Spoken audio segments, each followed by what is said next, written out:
All right, we'll go ahead and start recording. Hello, everybody. Welcome. We're going to go ahead and get started in just a minute. We're going to let a few more people in. We'll have a few more people joining us for just a bit, but we'll get started shortly. We have a lot of really good stuff to bring you today.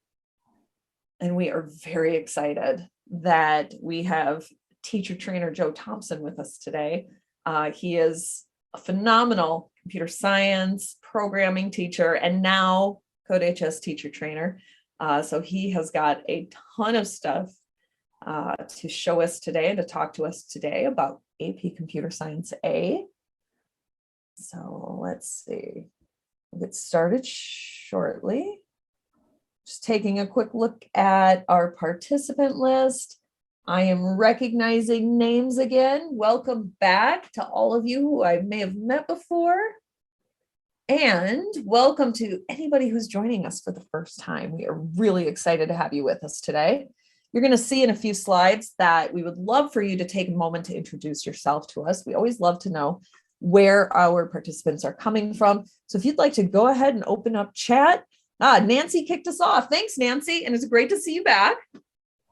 But you can go ahead and toss your intro into chat if you like. You can tell us your name, where you're from, or where you're coming to us from, what you're teaching, how long you've taught AP CSA, whatever you'd like to share with us. If you have a fun fact, you can share that as well.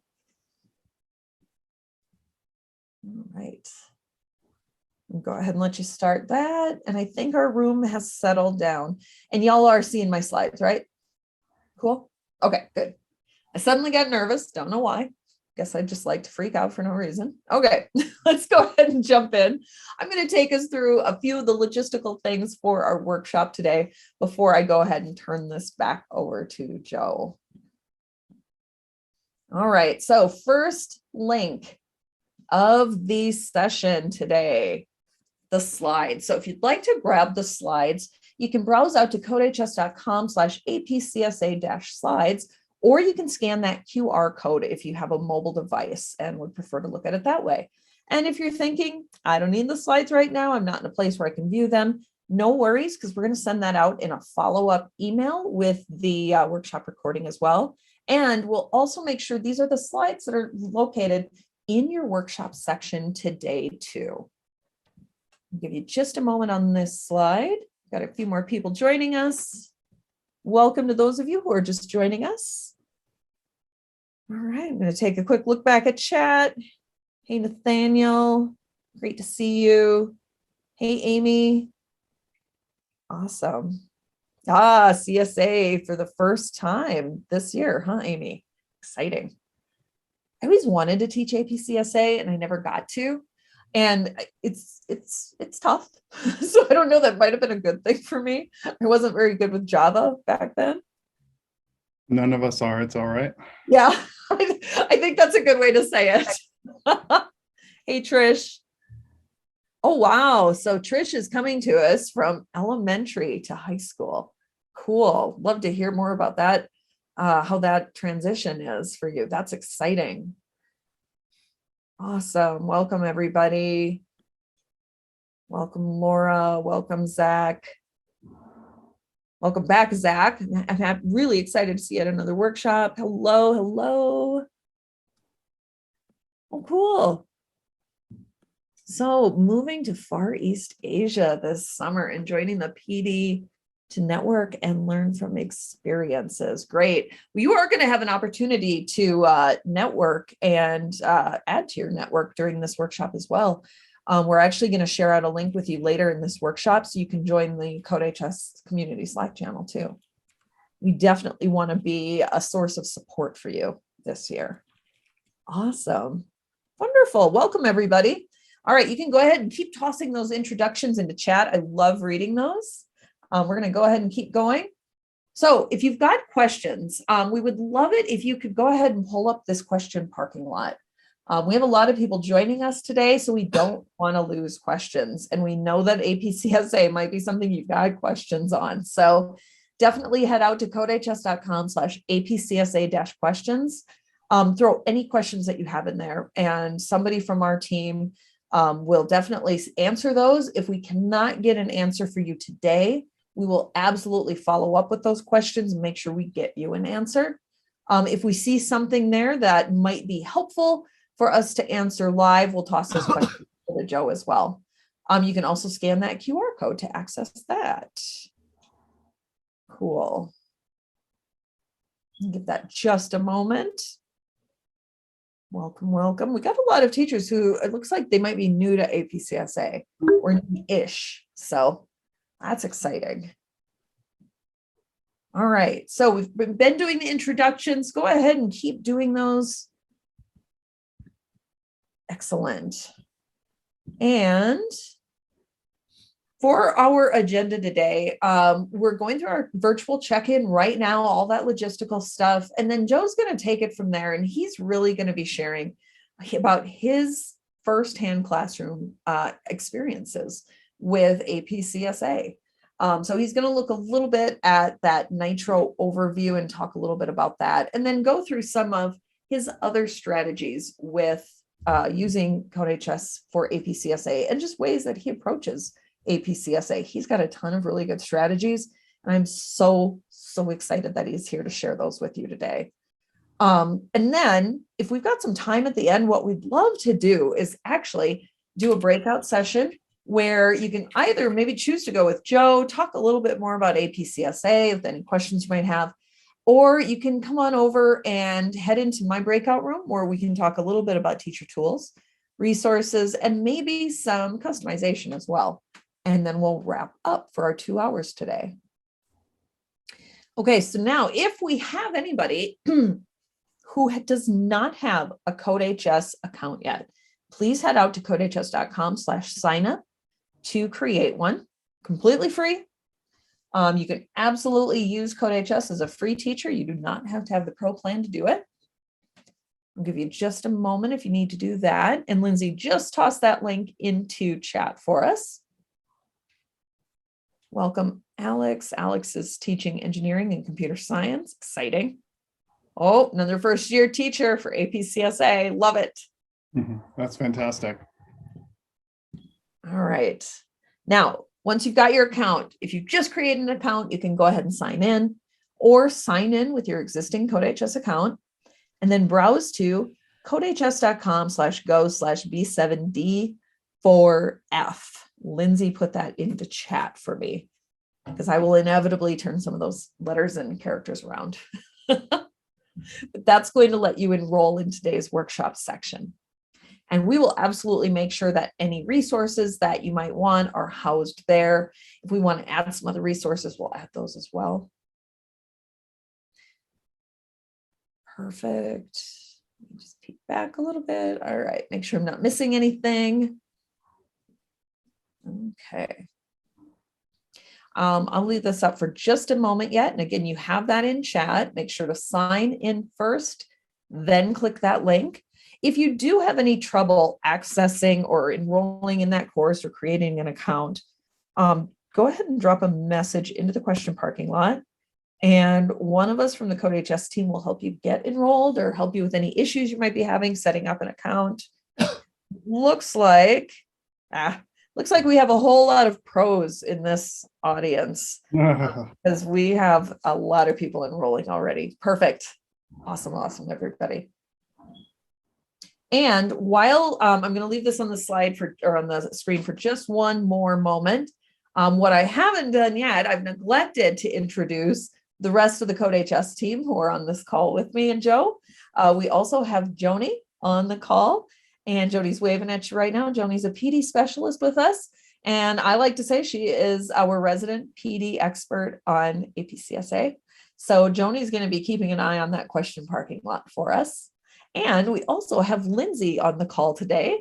And Lindsay is our another PD specialist. And she's going to be tossing a lot of links into chat and really watching out for making sure that we know where we're going during this session. Perfect. Counting on you, Lindsay. It all hinges on you, Lindsay. You didn't know that, but no pressure, Lindsay. And one more really important link. So once you've created your CodeHS account or signed in, and you might need to sign in before this works, you will want to head out and go to codehs.com/APCSA-attend. This link is going to check you into the workshop and allow me to send you a certificate of attendance after this workshop is over. You will receive an attendance certificate for 2 hours, and it will be coming from the email address hello@codehs.com. I'll give you just a moment to go ahead and click that. And while I'm giving you a second to get all organized and settled in and ready for Joe's workshop, I don't know if I actually introduced myself. So for those of you who don't know me, my name is Lori and I'm a PD specialist here at CodeHS. Been here for a little over 2 years now and spent about 20 years in the classroom as well. For all 20 of those years as a district technology director. And for 10 of those years, I was the high school computer science teacher. I did a lot of middle school computer science. I did even a lot of elementary computer science. I got to teach CSP, but I never got to teach CSA. Probably not a bad thing. And I honestly did not have students who were really looking for that at the time. But absolutely, I wish I could have. So I am thrilled to be here with all of you today. I'm thrilled to be here with Joe because I'm going to learn just as much as everybody else from Joe's presentation. So make sure to click that link. And Joni also just tossed into chat again the link for the question parking lot. Throw your questions into that. That absolutely helps us out and make sure that we take care of all of you. And I think that is the last slide for me. I'm going to close that and stop sharing. And Joe, Take over and start sharing. take it away, my friend. Okay. It's great to be with you guys. I'm Joe Thompson. I teach at McDonough School near Baltimore. This is my 8th year teaching computer science, and on all 8 of the years I've been teaching computer science, I've been with CodeHS. CodeHS kind of made my career. When I started, I was an IT guy, and my students were giving me the 500-yard stare, and we said, let's try some coding, and we tried a couple different platforms and sort of stumbled onto CodeHS, which I didn't know at the time was pretty new. And it was an incredible explosion of interest in coding at our school. And success leads to success. So the next thing I knew, one day I was sitting in my office and the assistant head comes in and goes, "You're teaching CSA next year." And I said, well, I've never written a line of Java code, so that's going to be interesting. But off we went with the first version of CodeHS, which was the Mocha version. And I'm really excited about the work that CodeHS put into Nitro, and you're going to hear me strongly recommend that we keep going with Nitro. So it's been a great journey, and I'm really happy to be here with you guys. And I'm going to share, potholes and good things about how we attack this thing. Let's see if we can go here. Share my screen. There we go. And now, wait a second. Give me 1 second, guys. No worries, Joe. I'm just trying to get to my Prezi. There we go. I think we're there. There we go. Let's go view slideshow, and we should be off to the races.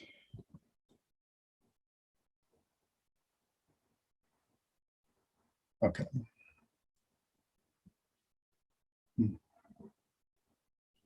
All right, I want to start by showing you guys a video. And it's a YouTube video about the Artemis thing. And I think that Artemis, which is sort of lives in the shadow of SpaceX right now. SpaceX is getting all the headlines, and meanwhile, NASA's pushing ahead with manned landings on the moon that are going to take place starting in 2025. They just launched a satellite that's going to be parked in their special gateway orbit, which is a really unusual orbit around the moon where the moon's gravity and the Earth's gravity are balanced. Makes a nice sort of base for missions to the moon and further.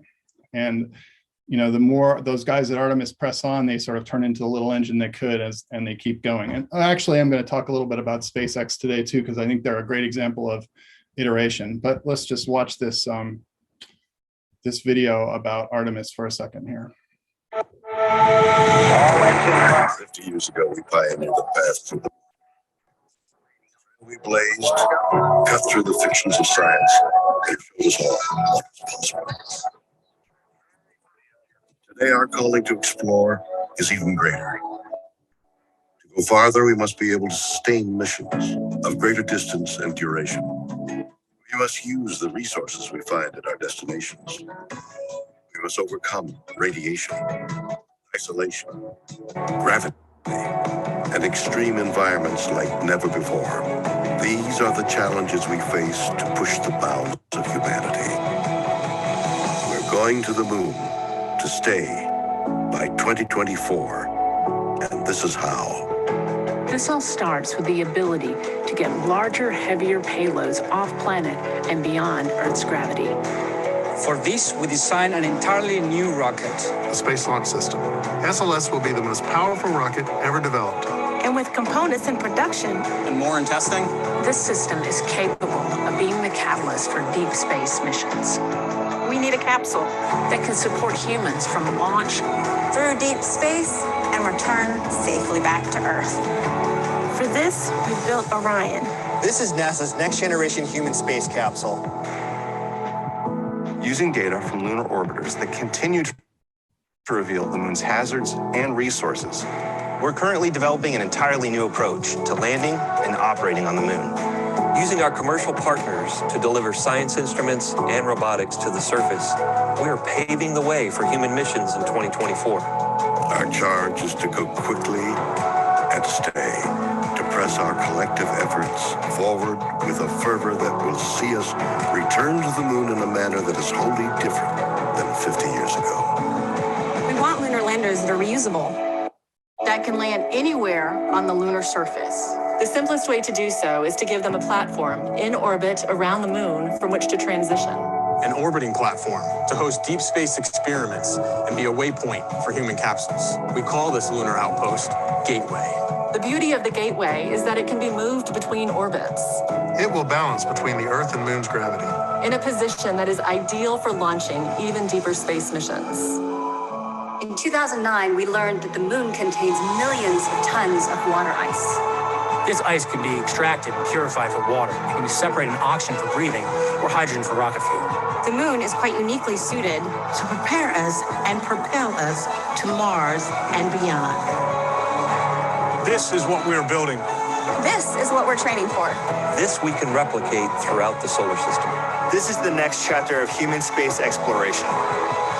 Humans are the most fragile element of this entire endeavor, and yet we go for humanity. We go to the moon and on to Mars to seek knowledge and understanding and to share it with all. We go knowing our efforts will create opportunities that cannot be foreseen. We go because we are destined to explore and see it with our own eyes. We turn towards the moon now, not as a conclusion, but as preparation, as a checkpoint toward all that lies beyond. Our greatest adventures remain ahead of us. We are going. We're going. We are going. We are going. We're going. All right. When you hear Johnny Kim say we're going, it's pretty easy to believe him. Let me hop out of this so we can go forward a slide. Okay. All right. Let's go forward a slide now.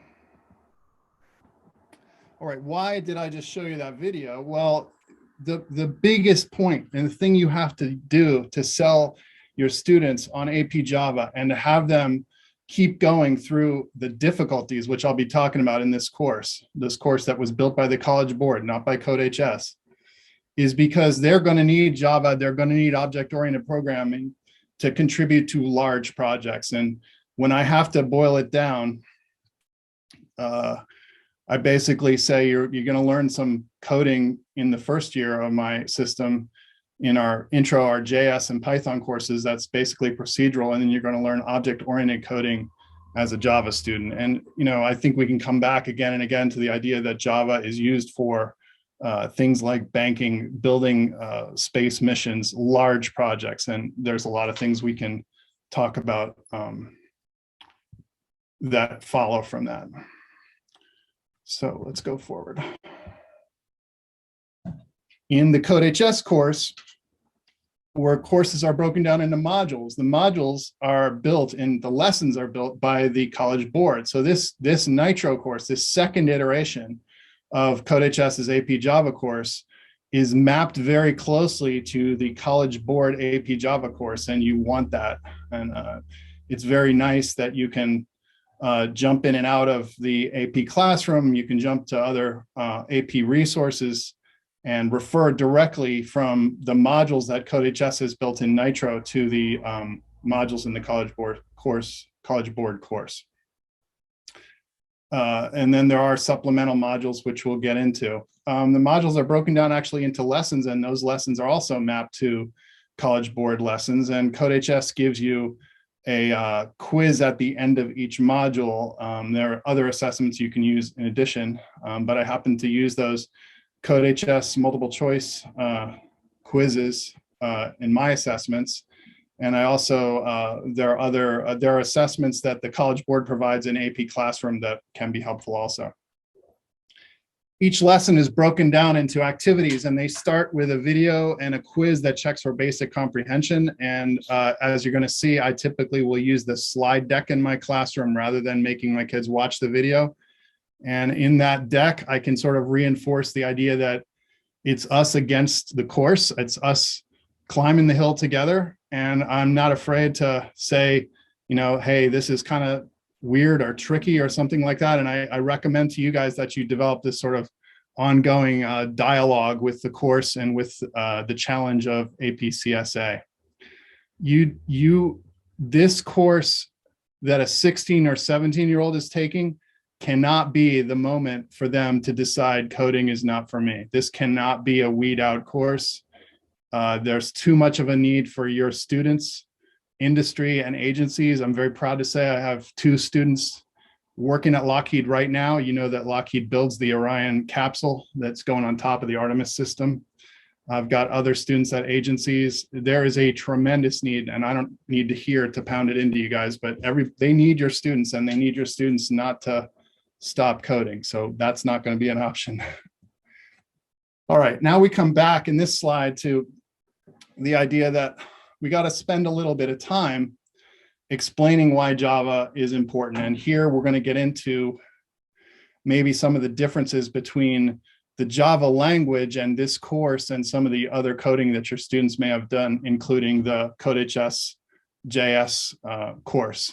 And so on that first asterisk there, I would suggest that you start by telling your students, hey, you know, you didn't start coding so that you could build something really simple that takes a half a second to run and then the user's kind of done with it. You would love to be able to eventually get paid to code. You'd love to take part in a huge project. You'd love to be a team, maybe a team that's working in Chicago alongside another team that's working in Los Angeles, and another team in Denver, another team in Dallas. Those big projects require the features, and they look crazy when you first start working with Java, but these are features of the Java language that let you build big projects. And those features come with very large polysyllabic names that I'm going to just run through here. The first is decomposition, which is just taking big problems and breaking them down into smaller ones. And if you're going to code up a Lockheed Martin F-35, and you have some code that manages the tire rotation for the braking system on the tires, you don't want that to get confused with the RPM of the engine. And you need to break down different parts of the plane so that different people can work on them, different teams of people can work on them. But at the same time, if you have some ability to reuse parts of the code, you can have some code that does similar things, or you may even have methods that have similar names but work in different ways, and that's polymorphism.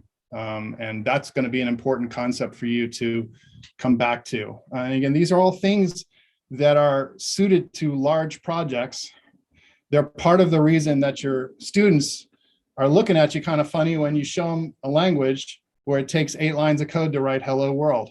And it keeps coming back at you as a teacher when when CodeHS and the College Board present problems and samples using simple examples, and we're using this very complex language with all these features to do these relatively simple problems. So you're going to see that again and again, a language that looks unnecessarily complex, but you're introducing your students to things that will be very, very helpful when they're working on large projects.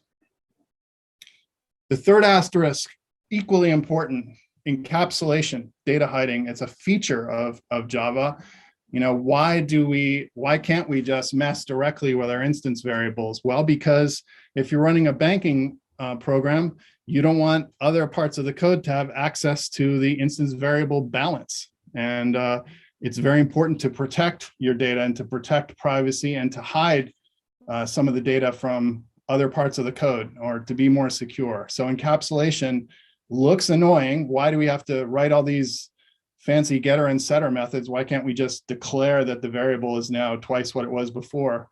Encapsulation is a feature of the language that solves some very serious problems for large organizations and important programs. And then the last one, maybe the most important, is that Java is platform independent. And the way the hype people at Java talk about it is write once, run anywhere, which means you could write some Java code and have it run on something as simple as a Raspberry Pi or even a car computer, and also have it run on your laptop or your phone or some giant supercomputer, some giant parallel computer. And it does that because it uses something called the JVM that I strongly encourage you to investigate. Basically, the JVM is a virtual machine that sits inside your computer. You write your source code and the JVM runs it and turns it into bytecode, which is Java's version of machine code. And then the Java interpreter runs it. Let's keep going. All right.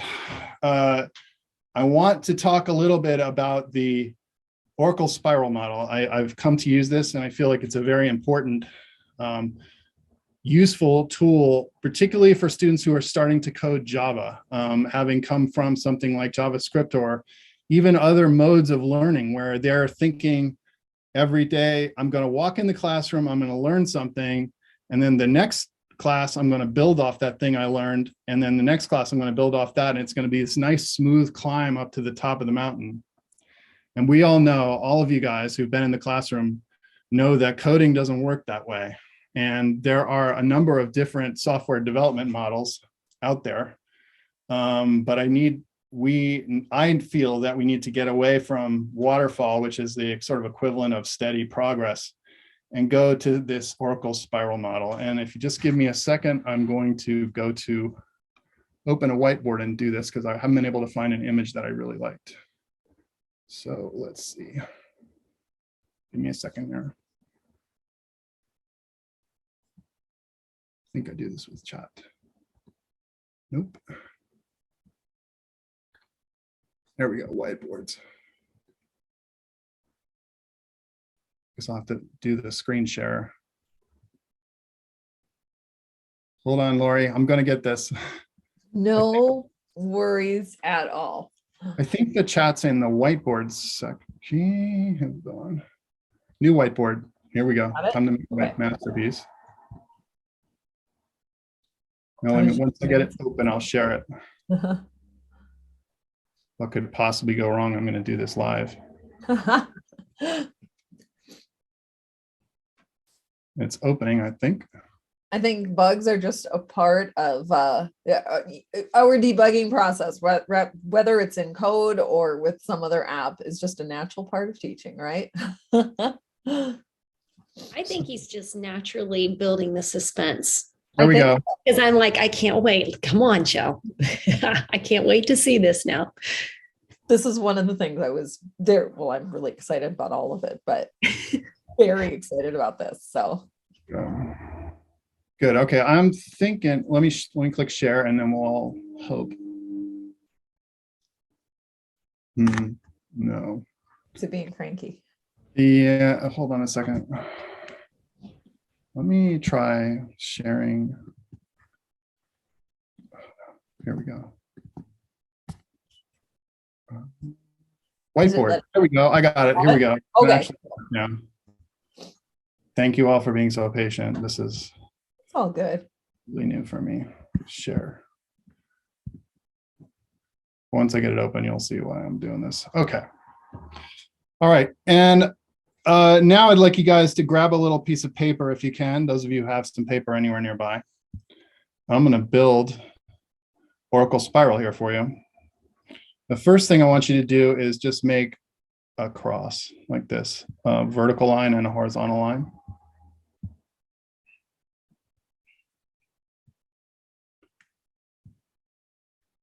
All right. So in the top left corner, Oracle says our requirements.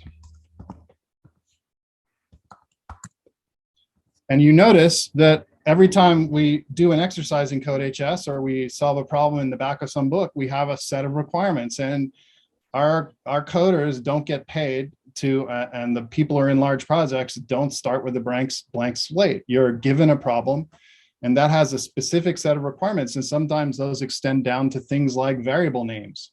For example, on the FRQ and the AP exam, they very often will give you method declaration, or they'll give you variable names. And the easiest way to get points on the AP is just look for what the requirements are and follow those. Well, Oracle says, hey, start with the requirements. Of course, they're a huge corporation.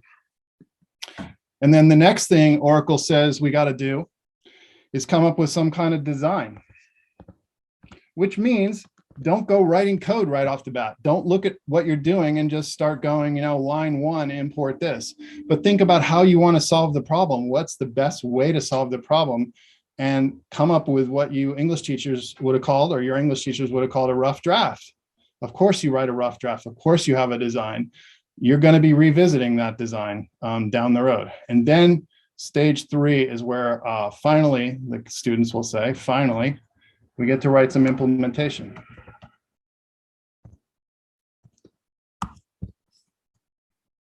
And then the 4th stage, we're going to hit that run button and we're going to test our code, and it's not going to work.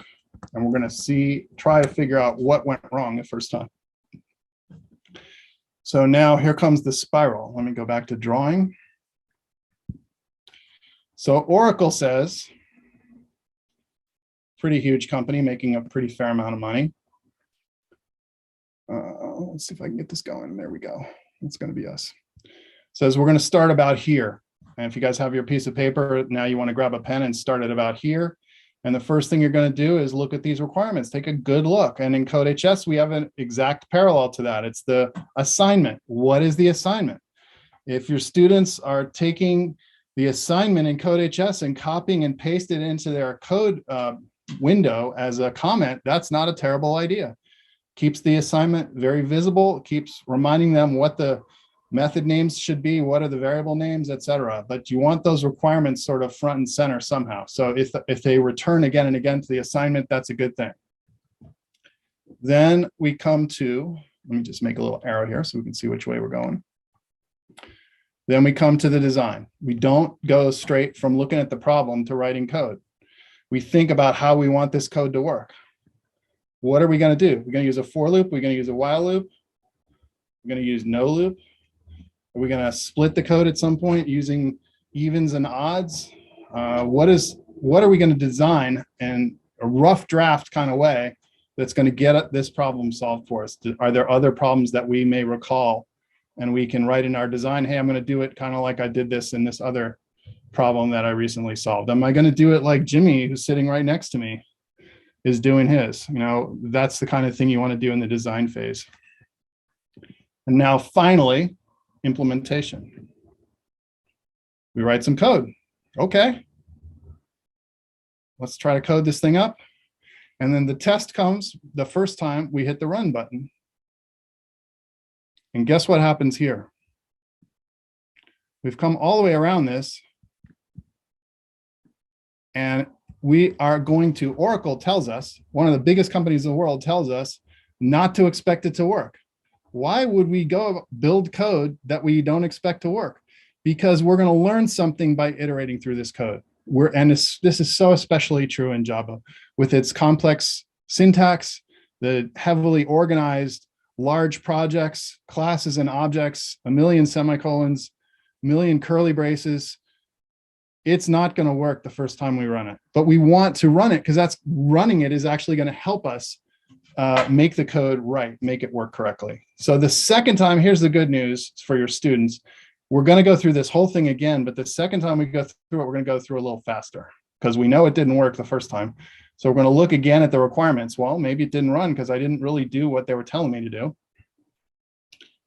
And then I'm going to look at my design and ask myself, having gone through this whole thing one time, is there maybe a different way of solving the problem that might work better?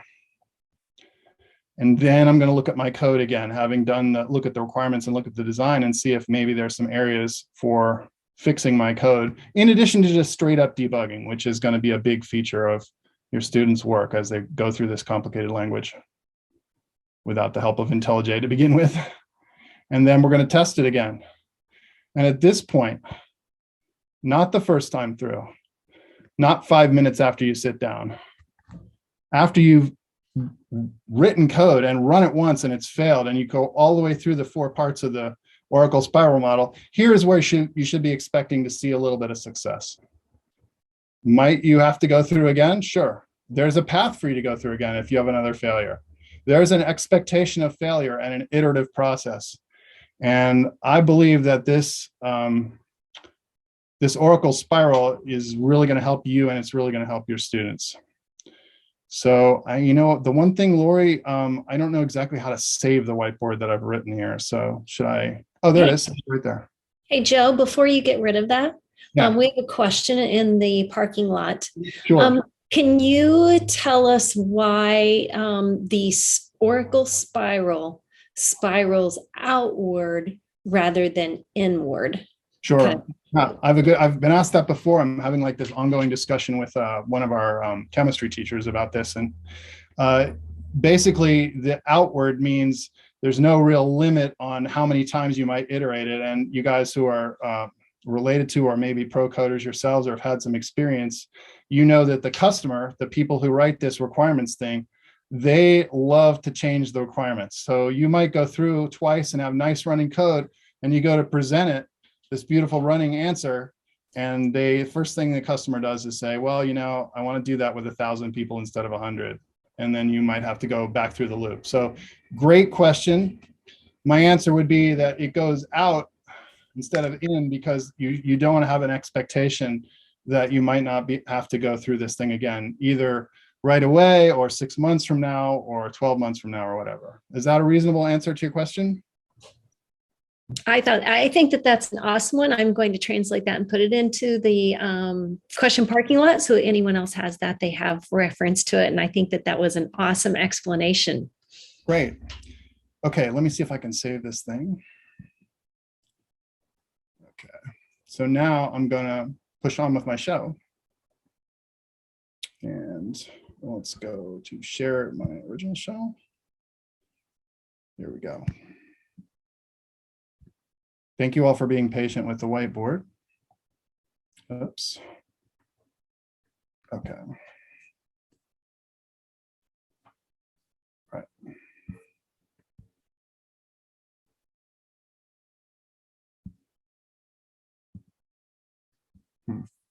Hold on one second.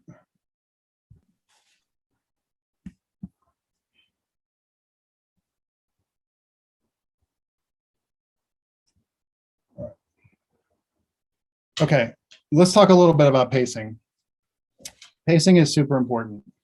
And I have a bunch of things to say about that. And I routinely see comments in the AP Java chat boards around January, February. People are realizing that they've gotten through 3 or 4 modules out of the 10.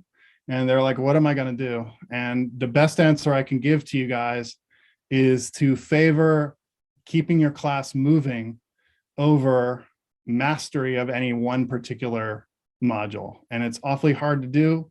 You want to try to get every exercise straight with every student, but I'm talking about the College Board's AP Java course, and a lot of frustration on the part of people who feel that it's basically a 1.5-year course that's wedged into a year. Do I think it's important to have people start as early as they can? Maybe in the summer, that's a great idea. But at the very least, we have a pacing issue with this course. And I'm going to talk a little bit about some of the challenges that are there and how you can solve that and keep people moving. What do you really have to get through? My personal opinion is that you've got to aim to get through the first 8 modules in the course by mid-March. And if you're way back of that, you need to find a way to move forward, and I'll help you with that. One of the things you want to, and I will actually talk about individual modules one by one as we go through. Look out for very difficult exercises. I think it's great that there are some super difficult ones in CodeHS, but you may find that you want to shift to more of a examination of how the code works and a little less of, hey, everybody, I'm waiting while you guys get this figured out, because quite frankly, some of them are super difficult. Watch out for long modules. Take a good look inside each module and look for the ones that are, challenging, particularly, for example, module 2, the second one you come to. The first one's relatively easy and you can push through it pretty quickly. The second module is a long, tough one, and you can easily get to a place where you're sort of wrapping up the second module and it's the end of October or early November. I know because I've been there, and you're looking around going, I'm not going to get through this. And it's a terrible feeling. So what I want you to do as teachers is shift your ground and aim for movement and aim for understanding, and a little less for being able to master every single exercise. Finally, I think that it's very important that students learn to do big projects, and we're going to have some projects that are doable for them, projects that they can embrace and show as good work when they're applying for internships and other things.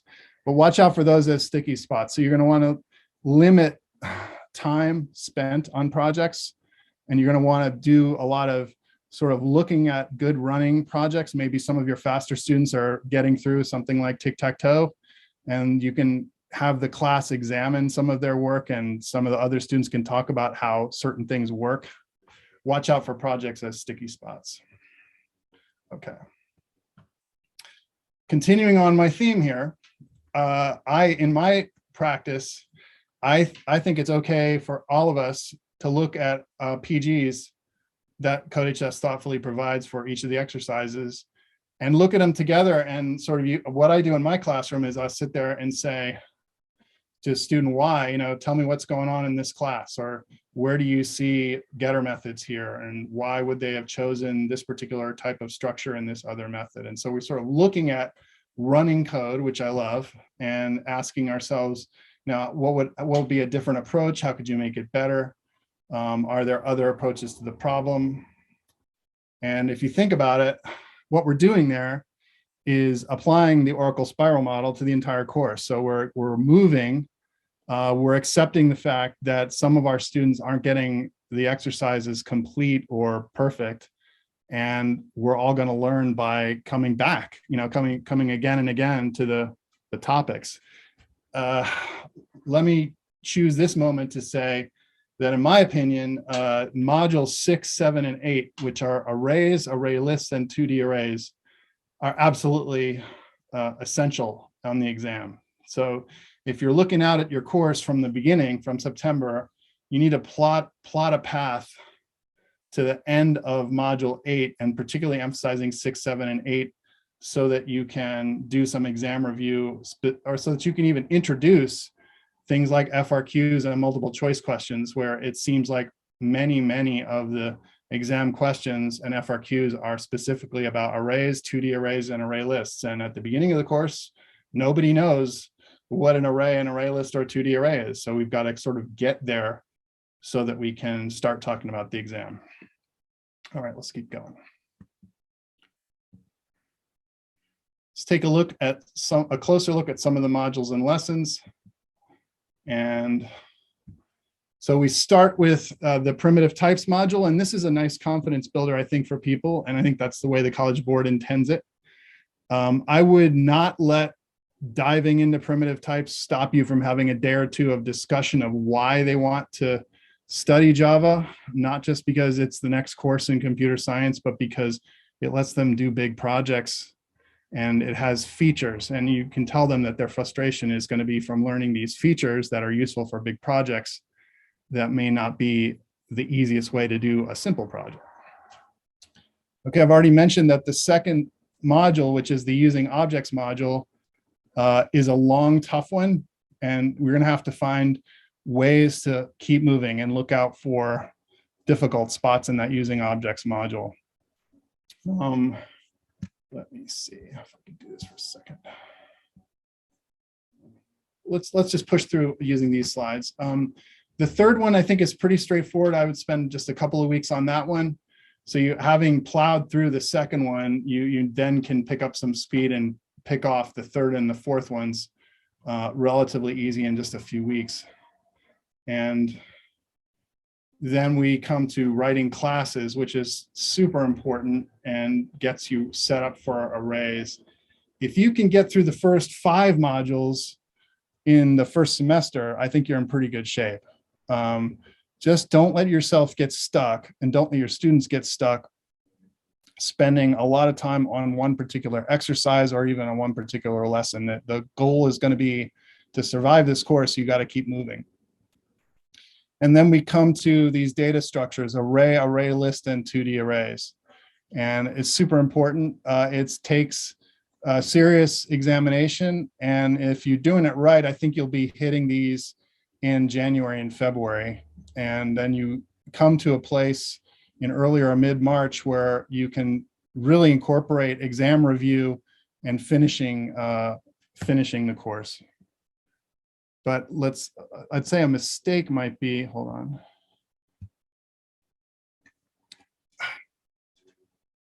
Inheritance is an important concept. You're going to actually, whether you like it or not, you're going to be talking about inheritance in the other parts of the course. And recursion is relatively unimportant. So, you know, if you're starting to feel nervous in October and November, stop thinking about it as 10 modules and start thinking about it as 8 or 9. Subclass and superclass is important, you know, recursion somewhat relevant, but both of those are relatively short. All right, let's keep going here. All right, so now I want to talk about iteration. And this kind of gets back to my speech earlier of the Oracle spiral. And I'm going to show you a short video here about how SpaceX learns as a company. What they basically do is test to fail over and over again. So if you're keeping an eye on what SpaceX is up to, they're breaking stuff left and right. And this is something that they're very proud of, which is all the different ways that SpaceX learned to land a rocket. We're all super impressed with SpaceX's ability to land rockets. So let's go here.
Hold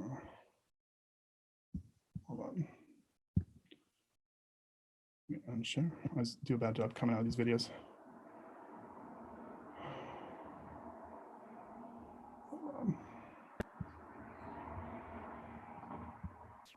Here we go. Now, let's go to the next slide.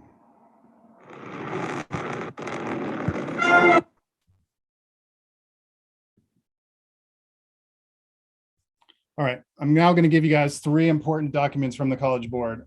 I think these are absolutely essential, and you got to have these. Remember, we didn't make this course up. CodeHS didn't, the College Board did. So here's a link to getting the quick reference guide, and I'm going to show you that. I actually hand this thing out pretty early in the course, and we look at it, and it's actually a great comfort to know, to the students to see that they don't have to know all the different features and all the libraries of Java. It's a pretty small set. So let's take a look at this thing.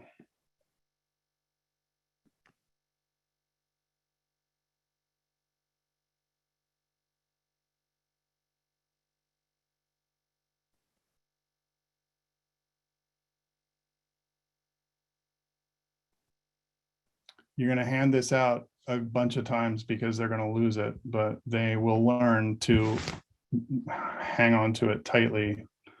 I don't know why my thing isn't loading. Hold on. Let's try this one more time. What could possibly go wrong, Lori? It's just a little Zoom fun right now. Some of these tabs. And Joni dropped that link into chat as well.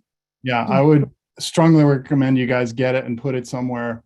With these 3 documents that I'm going to give you, one of them is actually quite long, so we're only going to look at parts of it. But this one, this is the AP subset. So this is everything that possibly could be tested on the AP, and it's just a couple of, I don't mind. You guys you're familiar with comments. You've got primitive types here. Byte, short, long, and float are types that are not tested on the AP. So this right-hand side thing is kind of nice in what it excludes. Here's all the operators, and in math, you don't do assignment. You do relational operators, and you might not see logical operators in math till your students get to the end of their senior year. So I would tell them that they're going to see some stuff here that they won't be seeing in math for a while. And you can use this little document here to kind of help convince your students that this is a doable course, that if you cling tight to these things, the quick reference guide and the AP subset, you're going to do okay on the exam. This is what you're looking to master, these things. So really basically just 64, 63, and 62. These 3 pages are kind of the full AP subset. So that's a nice document to have. Let's go on. Should have something else here. Let's go past these labs for a second. I can come back to them. Okay, here we go. Let's go to the quick reference guide. This is the one I was looking for initially. And Lori, maybe you can stick this one in the chat if it loads.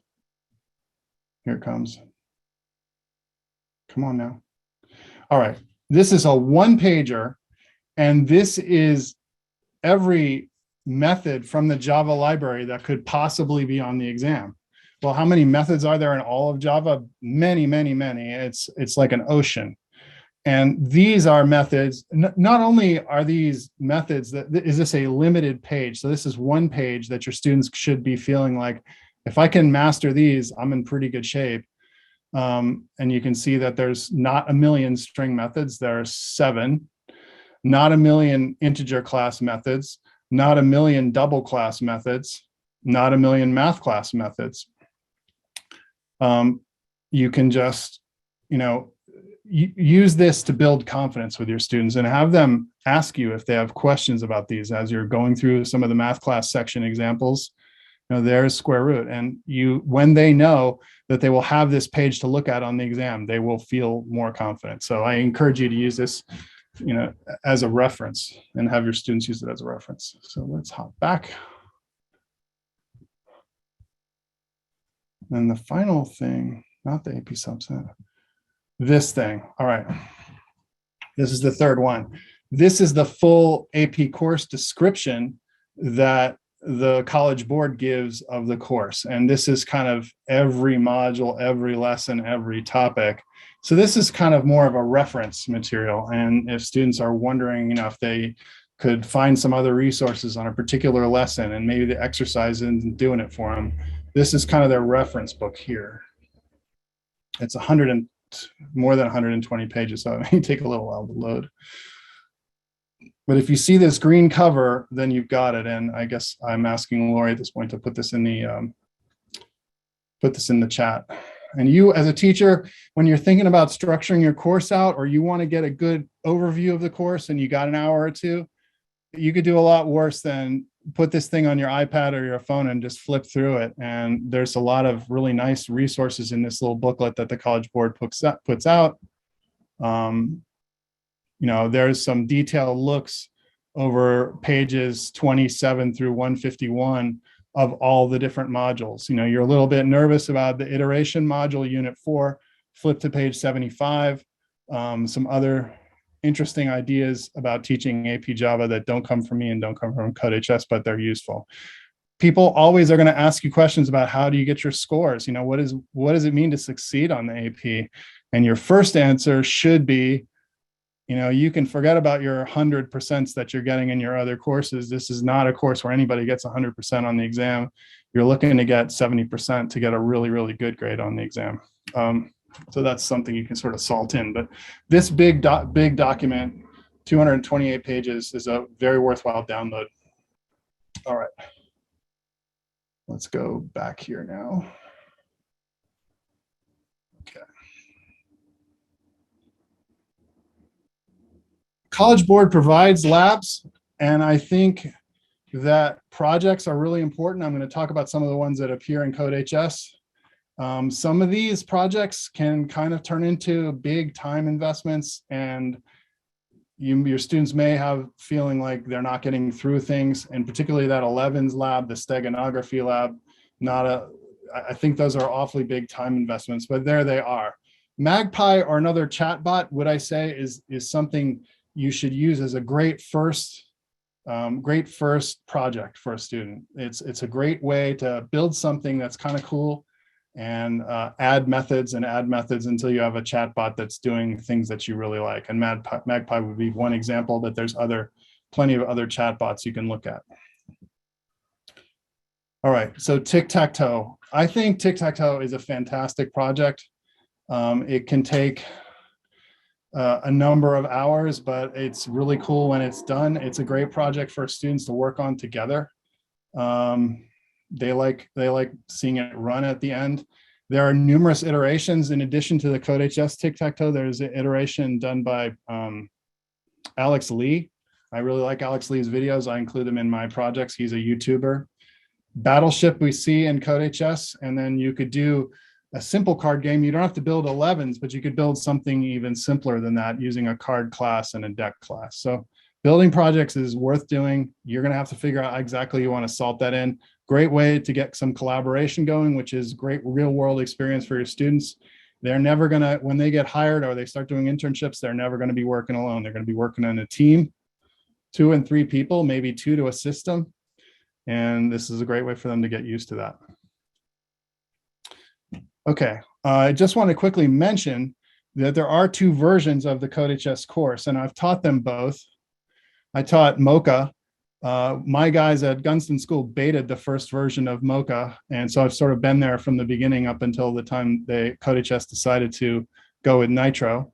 And Mocha is a nice course, but it is not tied as closely to the College Board course as Nitro. So if you're thinking about it or you're getting started, or if there's any reason other than you're very, very used to teaching Mocha, I would strongly recommend that you choose the Nitro class. But there it is. It was the first CodeHS course, and it sits there. There it is. So now we're going to talk about a particular lesson. How are we doing on time, Lori? We have an hour left of our workshop. Great. All right. I'm going to go a little more forward here. So now we're going to work through a lesson, Nitro lesson 1.5, and we're going to look at a bunch of ways we can present the lessons. And these concepts are useful whether you're on free or pro. I strongly recommend that you guys think about getting pro or even a site license for CodeHS. I think a site license is a fantastic way to bring down your cost per student, and it is sort of a natural incentive to get a whole lot more students going in CodeHS. So it does a lot of really good things. All right. So here we go with lesson number 1, the Nitro. And let me open Nitro 1.6. Oh, by the way, I strongly recommend that you make sure to enroll yourself as a student in your courses. Let me open this one. You'll see why in a second. I have some summer students who are doing some of this stuff. Let's see if I made sure to do this. Okay.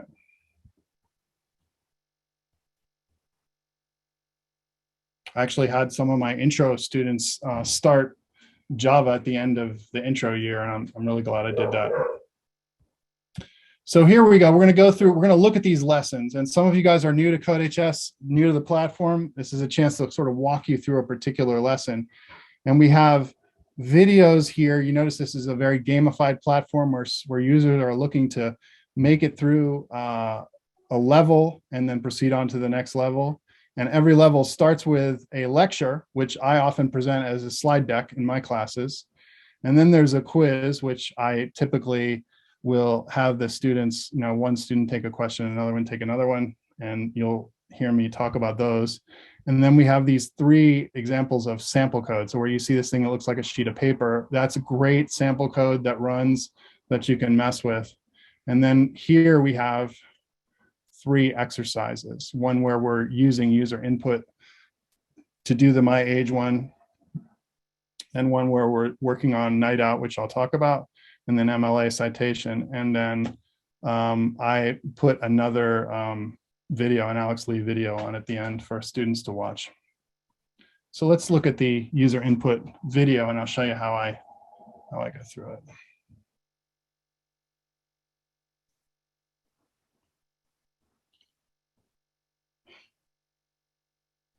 So up at the top, let me let this page load a little bit here. Always interesting to see how much time Zoom adds to our loading process. Yeah. I find that too. So in each of these videos, we typically have something up at the top that offers an option of slides. So here you go. You see, you can either show the video, or a student can watch the video, or you can look at the slides. And I typically will choose the slides when I'm in class. And I choose to take not so much present exactly the information on the screen in the order it's presented in the hopes that the pedagogy is going to work exactly the way the video works. But sometimes I'll sort of have a running argument with how the slides are presented, and the students are skeptical. We don't want them to be cynical. We want them to be skeptical. And it can kind of get them involved when they hear you having an argument with something, that rather than saying, okay, this is just the accepted wisdom, we're going with it. So let's see if we can get the slide deck to load. Thank you all for being patient here. Let me see if I can kill a couple browser tabs. If you are new to CodeHS, don't worry about these kind of lags that you often see here. Zoom definitely creates a few issues with that too. So close this by mistake. Uh-oh. Hold on. No worries. I need to reopen my CodeHS. So hold on, I'm going to close 2 tabs.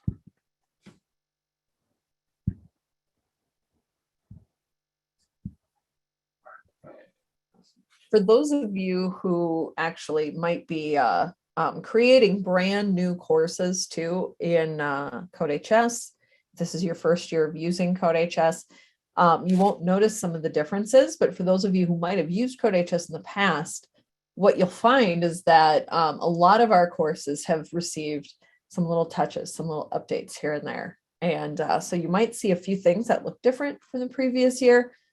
Those are all really good little changes that definitely help with, some of those exercises that have been around for a while, and maybe those answers are floating around a bit. So you may see a few little changes like that, which is kind of cool. Just reopening myself as a student in Intro E. Hold on. We have several of those little changes happening throughout some of our other courses this summer too.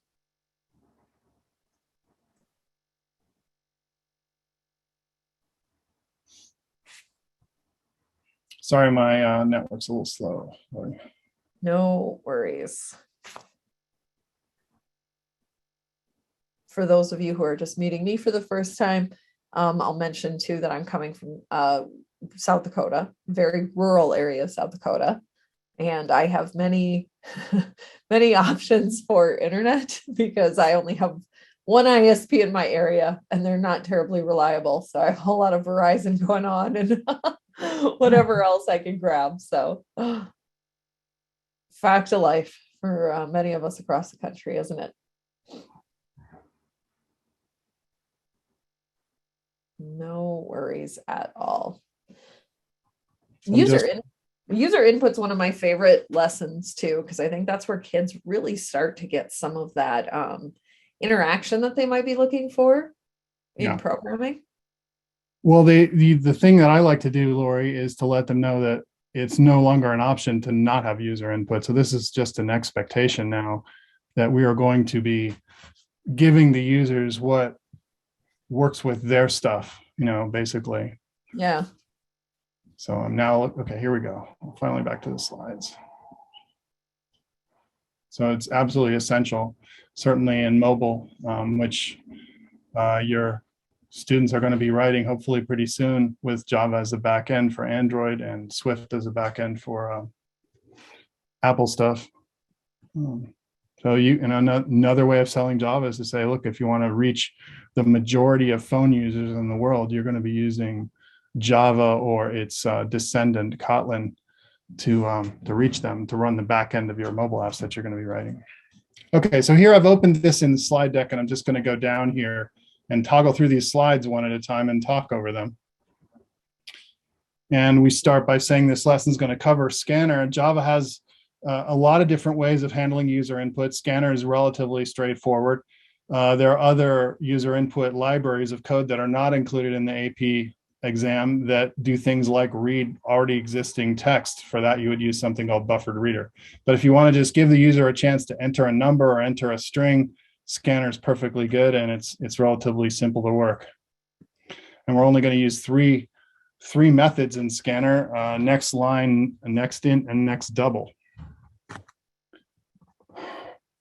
So here we have a skeleton, and we are importing. We have an import statement up at the top, import java.util.scanner, and then a class declaration, and then this main method, which is our entry point for all of our Java code. And then we are going to declare an object of the scanner class, and that object is named input. So from then on, we'll either be running next int, next int, next line, or next double on this input object. And it takes as a parameter system.in, which happens to be the keyboard. So we've got a new object, which keyword new is telling us we're doing, and it's an object of scanner class, and we've named it just the same way we'd name a variable. And then this equal is our assignment. So let's go forward. Java.util is a package. Packages are used to group code into a folder for easy use. Scanner is a class within Java.util. Students might say to you, well, maybe I should write java.util.asterisk to get the whole package in there. You can, but it's preferred to name the specific class you want to import. So you can, I like working through these slides rather than watching the videos with students. Here is a fully initialized scanner object that's ready for you to use. You don't need to create new scanner objects. You can do as many next ints and next lines and next doubles as you want, having declared this one object, so you can use input over and over again. I don't like people to name their scanner object scanner. You're going to see that in old textbooks and stuff, but I think input's a heck of a lot better than calling it scanner. Scanner is the data type, capital S. Variable name is input. Keyword new, super important. It's the way you create a new object from any class. And system.in, the argument or the parameter of this method means I'm getting information from the keyboard. So we have these three methods: next line, next int, next double. And if you say next line and you're going to save it in a type string, the user is going to be putting in word. And if it's going to be a whole number, you're going to use input.nextInt. If you're going to use a decimal, which you would want to use anything with money, for example, you need more precision and you're willing to expend more memory, then you would use next double. So let's move on. How do we go and get user stuff? Well, we got to tell the user what we're getting. So we probably are going to want to write a prompt using a print statement. When did your students learn print statements in the previous module? They learned it in module 1. So they should be able to write prompts. So we're going to write a prompt, and then we're going to declare a new object of scanner. And then we're going to be able to just get some variables here and save whatever the user is giving us into those variables. So it's pretty straightforward. This is something you only have to do one time, and then you can create as many variables as you want using this object input here. And the next line method, the next int method, or the next double method, depending on what type of thing you're going to want to do. If you're dealing with money, of course, you want to use double.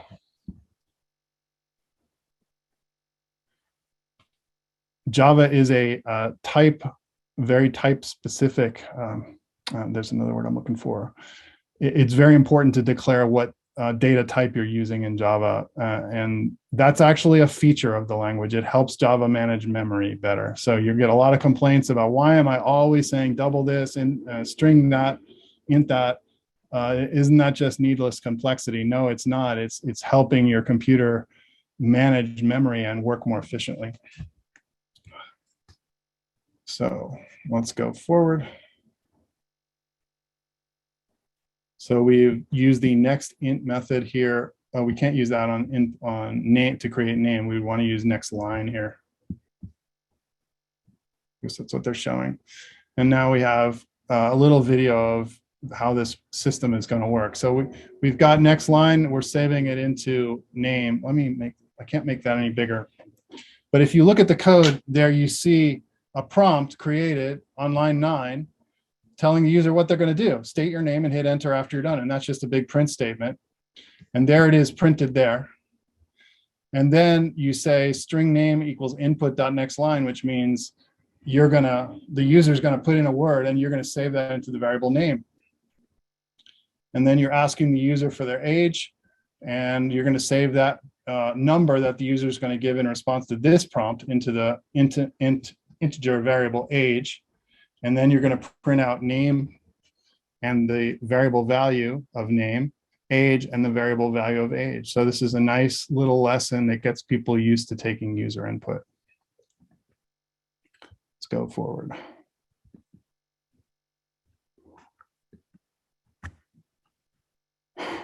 And now here's an example. This is an area where I have a little bit of an issue with this particular lecture, and I will just skip forward. I appreciate the warning they're giving here, but I think it's a little bit confusing. It doesn't get to it doesn't get to what the main point of the lesson. So I'll just kind of go forward. Yes, you do want to be careful when using next int or next double before next line. That's absolutely true. but at this point, I kind of want to push into the sample code. That might be one. These 3 slides might be one that you want to come back to after you've done a little bit here. And this is why working with slides rather than a lecture gives you this kind of discrete control over parts of the lesson. All right, let's go forward. So we have come up with a buffer issue, and we can talk about next line and next in and next double, but I think that's a little bit of a bridge too far at this exact moment. So we're finished with the slide deck, and now we hit continue. Ask people if they have questions, which they will have. And then we come up against this quiz, and we have a retake. And it's not letting me retake it, but you'll come up against this quiz. And one of the things that I would typically do is have just look at the students in the classroom and ask them, to do these questions and talk about them. And when you're using multiple choice questions, which you won't find a million of in different places, definitely ask your students why the ones that they didn't choose are wrong. So, what's the correct syntax for creating a scanner object? You would say scanner object name equals new scanner system.in. And so I would go ahead and say, well, what's the matter before, or if somebody gives me the right answer, which is this one, I would say, well, what's so bad about the other one? And you can really create a lot more, a lot of good learning by asking students in multiple choice questions why the other ones are wrong. That's what I do anyway, and I find that useful. So here we have object name equals new scanner. We can check, we place the check button. And then we say, how do we request a whole number? How do we request an integer from a user, assuming a scanner object called input has already been created? So we're going to call the next int method on object input. But that's a string, so that's not going to work. So we're going to use object input and save it as an int. Int num equals input.nextInt.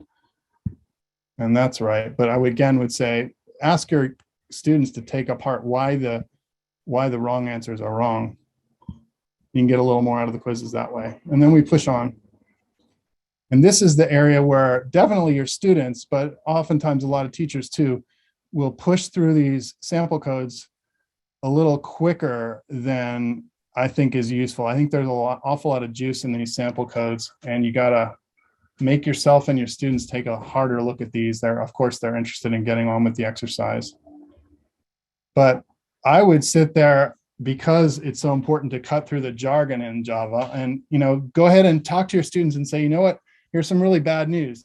Sometimes there's 2 or 3 names for all the different things in Java, and they're all the 3 names are okay. There's getter methods are also called accessor methods, and they are also called non-void methods. And any one of those 3 names is right, and you will frequently see that in Java, and that's a source of incredible frustration.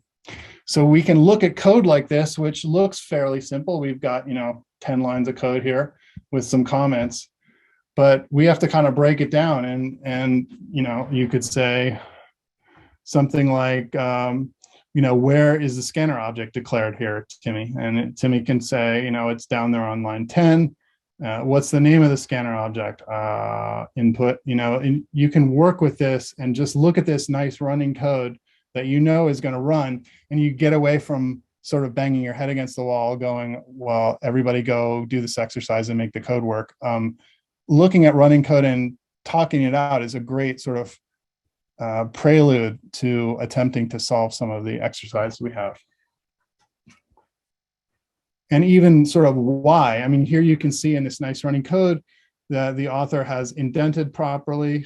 And so there's good style, that Java will run regardless of the style that you write. So style is helpful for reading, and not always something everybody pays a lot of attention to. So putting spaces around your operators is really good. Why does this work the way it works is a great thing to talk about. I can't say enough about the existing running code and using that to build confidence with the students. So let's push forward here. Let's go to the next one.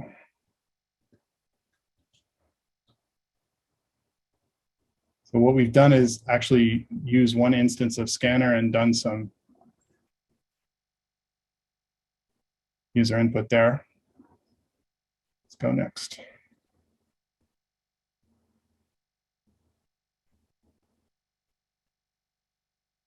So here we have some code where we're going to add one to stuff, add one to a number, and then we're going to take number from a user and then decrease it by one, and then do that operation on the number. So again, here we have variable declarations for two integers. We've got numbers that the user wants that we want to increase, and we've got just one declaration of scanner. And we're taking this value from the user following this prompt. So I might add a quote here. I might add a comment here, excuse me. If I can, maybe I can't. I can't. So I might add a comment between line 11 and 12. And there we go. It's coming back to me. Maybe I've got some functionality here. Maybe I don't. So I put // prompt. Right on sort of the edge of functionality here. And another prompt. Space is not a bad thing either. So we've got these two variables now, num1 and num2. How do we get them? We ask the user for them. And then we are going to add one to the first thing the user gave us and take away one from the second thing the user gave us. And then we're going to output what that is. So this is fully running code. And again, my personal preference, I like running code. I like to look at it, how it's working. And it can be frustrating to be spending all your time trying to get stuff that's not running to run. So take your time with the stuff that you've got, the sample codes, and make sure that everybody understands what's going on here and that it's commented, for example. Notice, by the way, that the curly braces are each on their own line. That's a really helpful thing in Java to get your scope straight. All right, let's push forward.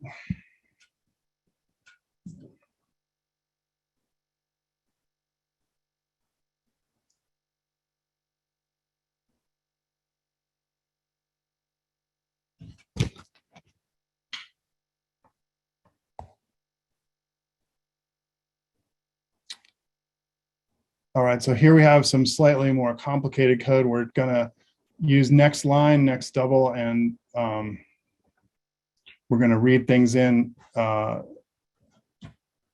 using multiple items in one prompt. So there we've taken we've taken a number from the user, and then we're immediately going and taking another number from the user and making a sum of those, and then getting into this buffer overflow issue that I told you to skip in the slides. So I think we're just going to move forward and get to the exercises here. Going to go next. So I, as a teacher here, am opting with my particular class, my AP Java class, to not do something. I'm kind of navigating around it and attempting to not get stuck here. And, is buffer overflow important? Sure it is. But I want to get the students to get some stuff going. And I've sort of opted to say, I'm moving on from 155.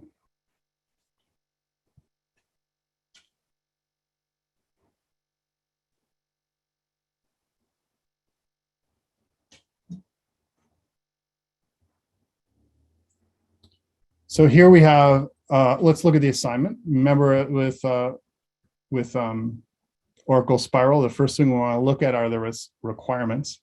We remember doing a my age exercise where we added stuff, added a year to an age, and then said what the age would be next year, and we subtracted. Well, we're doing that exact exercise, but this time we're doing it with the user's age, and we're asking them for their age, and then that's becoming the value that we're going to add one to or subtract one from.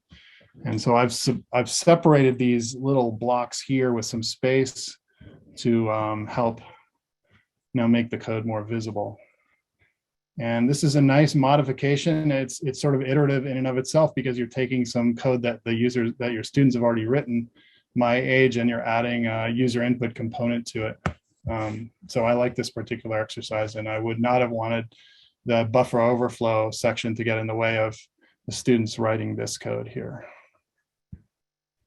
You want your students to always be aware that they've got access on this top thing here. Actually, maybe in output you would use the check code one here.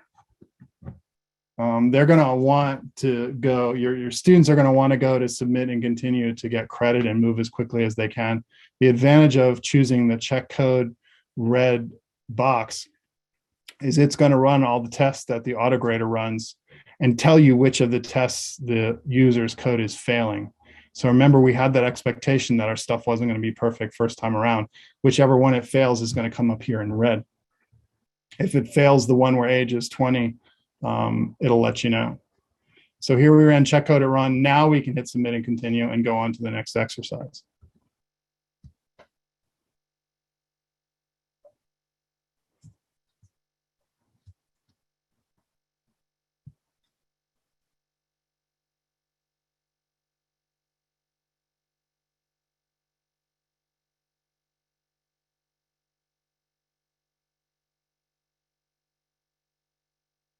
This is a famous one, another sort of somewhat of a trap, because this is one where a student can run into a tricky part, and you don't really want to have tricky stuff going on here. You want the user to be learning, you want your students to be learning, but you don't. I had another teacher that I worked with who was talking about brain teasers, and I personally think brain teasers are sort of overload for AP Java, and you want to really focus on making progress in this very difficult language that we're teaching. So let's look at the assignment here. The assignment is, you and a friend are going out for the night. Your plans include dinner, mini golf, and dessert. You decide to treat your friend, so you're paying for the whole night. You want to see how much, you want to track how much this is costing. And this is pretty straightforward. There is the actual instruction right there. Your program should ask for the amount you spent on dinner, ask for the cost of one round of mini golf, and ask for the amount you spent on dessert. Be sure your program takes the input in this exact order. So first ask them how much you spent on dinner, then ask them how much one round of mini golf, and then ask how much you spent on dessert. And oh, here comes a little trick, which stops just about every student I have, which says you should calculate the total cost of golfing by multiplying the cost for one person by 2. How many students of mine read down to here and make sure to carefully include this as they work this exam? Almost 0%. So you kind of might want to prompt your students to look out for this one, or you take a look at the assignment and help them not get hung up on this or not get stuck on this. And what I did here was create a whole new variable called total mini golf, which is the cost of mini golf for one times 2. So I asked the user, I'm following the instructions. I asked the user, how much did dinner cost? I asked them how much one round of mini golf costs, and I save that into mini golf for one. And then I create a new variable called total mini golf, which is the cost of one mini golf times 2. And then I ask them how much dessert cost, and I save that into a double called dessert. And then I do some addition. I add dinner cost, total mini golf, and dessert, and I get the total, and I print that out at the bottom. So we can run this interactive, or I can just check it. And I go to this output window here. Let's just run it. Students, once we get to this, it's pretty fun for them. And we're still pretty early in the course, so you might be hitting this sort of second week of September, third week of September. Second week of September, I'd say. We're going a little bit slow here, so maybe I'll go straight to check code.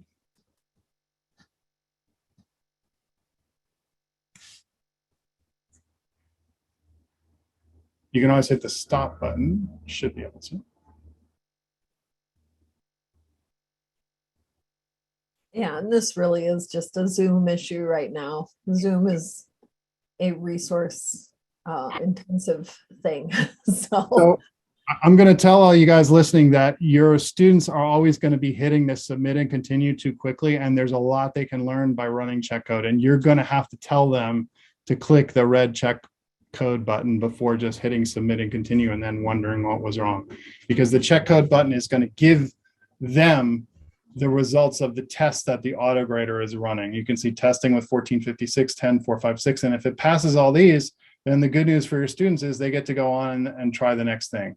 Now, what's missing from here? I would want this commented. I'd want to say something here like dessert, here mini golf, here dinner, and so that you could look at some comments and see what's going on. So now we can hit submit and continue. Thank you, Lori. Yeah, I agree. This is just Zoom doing this to us. If CodeHS worked this slowly, we wouldn't be in CodeHS. None of us. I wouldn't have with CodeHS because I think it's the best system that there is.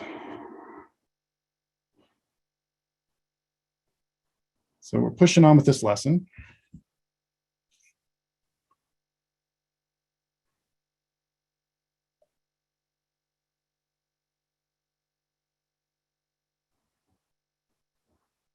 And now we come to another kind of tricky one, could be tricky. So the one about the mini golf one is you want to make sure that they, or the one about night out is you want to make sure that they are multiplying mini golf by 2. And it's not doing them, it's not making it easy for them to say, hey, don't get tripped up on this one issue of mini golf times 2. It's helping keep everybody moving. And if you take anything away from me today, do your best to keep things moving, move through these lessons, move through the course, get to 6, 7, and 8, and you'll feel a lot better.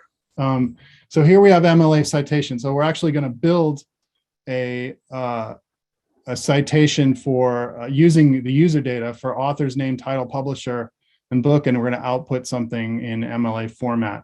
And so we just have one scanner object called input, and then we're going to run, we have a prompt. And after the prompt, we're taking a string from the user and saving that into a variable called author. Then we ask the user the title, we save that into a variable called title. We ask the user the publisher, and we save that into a variable called publisher. And then the year the book was published, and we save that into a variable called year.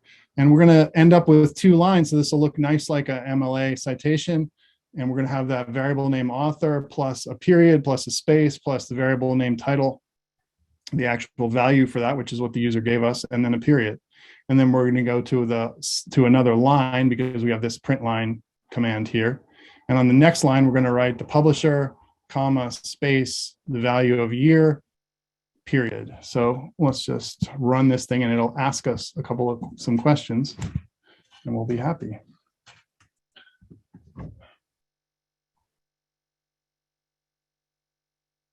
So we're going to enter the names, last name, first name.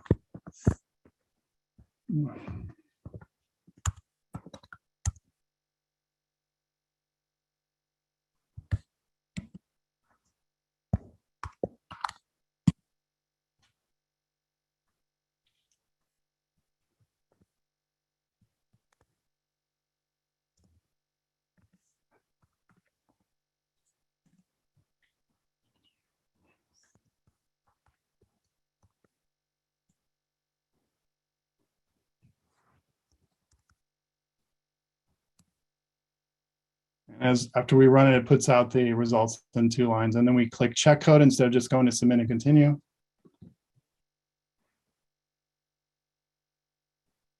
You know, can you do this in class with students and call on a student and ask them, you know, what do we do next? Carefully looking at the assignment, sure.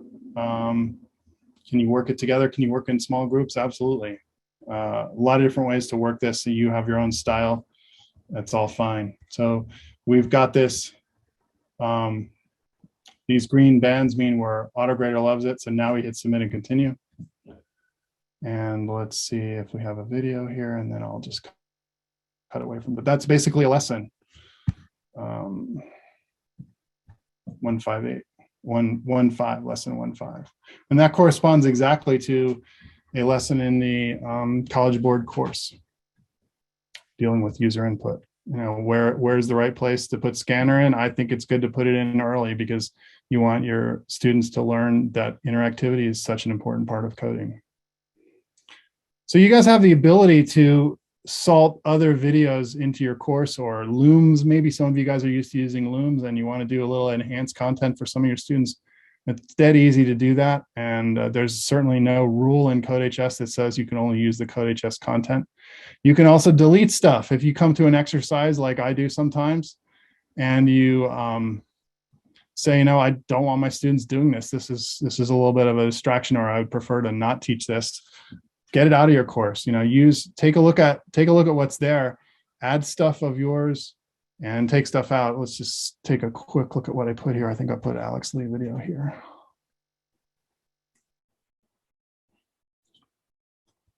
So this is a YouTuber named Alex Lee. I'm not going to show you the video, but I happen to think he's a really good explainer.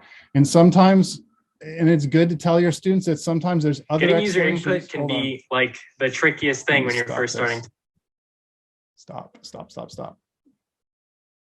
Mr. Non-YouTube master. To learn how to code. So in this video, I'm going to teach you how to get. Okay, I've successfully stopped it. So I put some Alex Lee videos in here. He's a really good YouTuber. And I think sometimes I've definitely seen with some students that they find that Alex Lee's explanations of certain concepts are really helpful. So I've salted them right into the course. And, I would think some of you guys might have some other videos you've seen that are good explainer videos, and please feel free to do that or make your own and stick them in here. All right, let's hop out of CodeHS and back into my Prezi. All right. So I just did the whole line. I usually use the slides. Let's keep going. You could do some of these examples in small groups, as I mentioned, and some class discussion. Let's go back.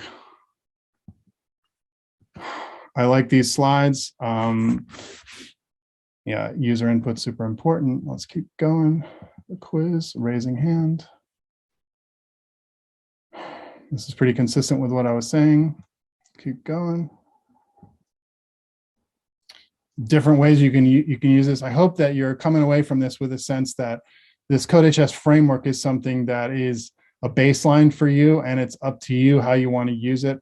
And the students will expect you to be a guide to them on how they're going to use the platform. And it's perfectly okay to say, there's going to be some stuff in here that you guys aren't going to like. There's going to be some stuff in here that I don't like. There's going to be some stuff that I think is awesome. And I'm going to try to present what I can that I think is the best help to you in learning AP Java. Lori, we got a demo lesson exit ticket here. Oh, that's okay. If we can use that, if you like, you can definitely add some thoughts to that. I think it's a good place if you want to go out and curate some of the ideas that you've taken away, things that you might take into planning your lessons. You can definitely do that. And it's just a Padlet, so you can add to that anytime. And anything you'd like to share. I think this is a great way to start networking with the other teachers in this group and really start thinking about how you want to plan your lessons for AP-CSA. Okay, I will leave that up for a few more seconds and then I'm going to push on, Lori. You bet. Joe, quick question. Was that Alex Lee? L-E-E? Yeah. That's what I thought. Okay, just double checking. Thanks. Big fan. His explanations are excellent. And Joe, while we're thinking about that, we've had a few questions too. Are there common topics or lessons in particular where students just get stuck? Is there something that you're thinking of from your own experience where it's just tougher for kids? Yeah, absolutely. And so I tried to sort of raise the idea that you're going to see those, and I want you as teachers to be sensitive to those. I mean, one of the examples that I think is very difficult is the unit circle exercise down the road. I could open up, why don't I do that, Lori? Is it okay with you if I just open up the course and sort of start flipping through and show one or two things? Absolutely. I think that can be really helpful for teachers as we're thinking about how to approach this, whether you've taught it or not, or you're coming to this brand new. So okay, so I will, you teachers you have independent judgment, and you can, this is not just sort of a set in stone platform. No, I don't want to do that. I don't know why it triggered my YouTube. Hold on. Okay, let's get another one going here. So what I'll do is open up the course and look through the lessons and find a couple that I am particularly would think you would want to skip over, and just so you can see it as an example of something where I would have pushed past it. So let's look here.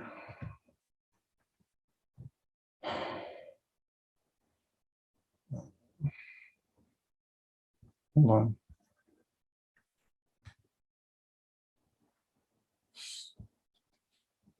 Let's go in here.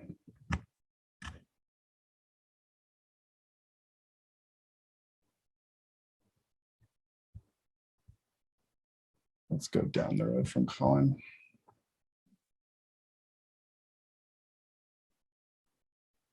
And while Joe is navigating that, I'll also mention that Louise mentioned in chat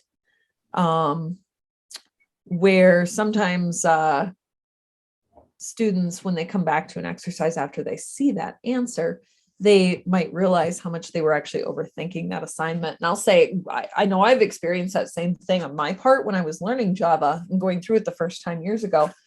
And seeing that from teachers' perspectives, when we work with teachers who are new to Java and students too, I think it's so easy to come in and just overthink, what do I need to do here? It's got to be complex. And that isn't always the case. So. Mm-hmm.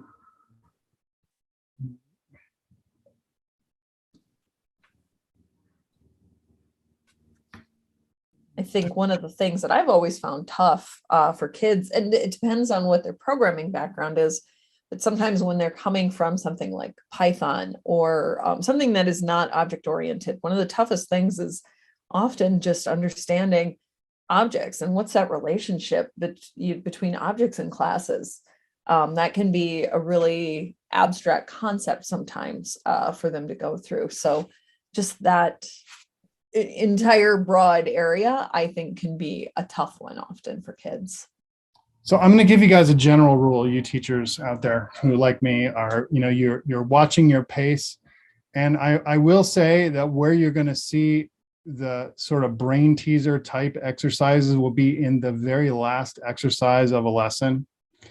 And sometimes it's not something that is the most difficult, but it's just sort of an annoying problem solution, and it's something where you don't feel that it necessarily adds a lot to understanding of the particular section, and something that certainly you might want people to come back to, but if you keep in the back of your mind my thought that this is a course where you really want to keep moving and you want to keep all your students moving, then you might see an exercise as you're preparing for your classes, as you're working stuff, or as you're responding to students having trouble with an exercise, and say, maybe this is something we want to just look at the problem guide, talk about it for a little bit, and then declare victory and move on. And if you're wondering how far you can go with that, I've been known to print out problem guides and pass them out and say, okay, guys, put this in, let's run it, and then let's move on. There's no sin in doing that. You can learn a lot by running code, and you get frustrated by when you reach a certain point, not having stuff work. So I'm hoping this loads, this Teen Talk one. I love that you brought that up about the problem guides, because that is just something that so many teachers use. Whether if you are a pro teacher, you'll have access to problem guides. If you're free, if you're a free teacher, you have access to all of the solution references. So either way, I know that's a strategy that I've heard other teachers talk about too, is printing out those problem guides or solution references and using those in class. I know that would have been one of my strategies for sure. So here we come up against, and so I'll tell you, just like on the AP exam, not every assignment is beautifully and brilliantly worded and laid out by our friends at CodeHS, and they would be the first people to say they're not perfect at framing out these exercises. You know, sometimes you just see that, and it's up to you to kind of read your students. And the golden rule here would be don't stay stuck. And I would repeat that to them. Let them know.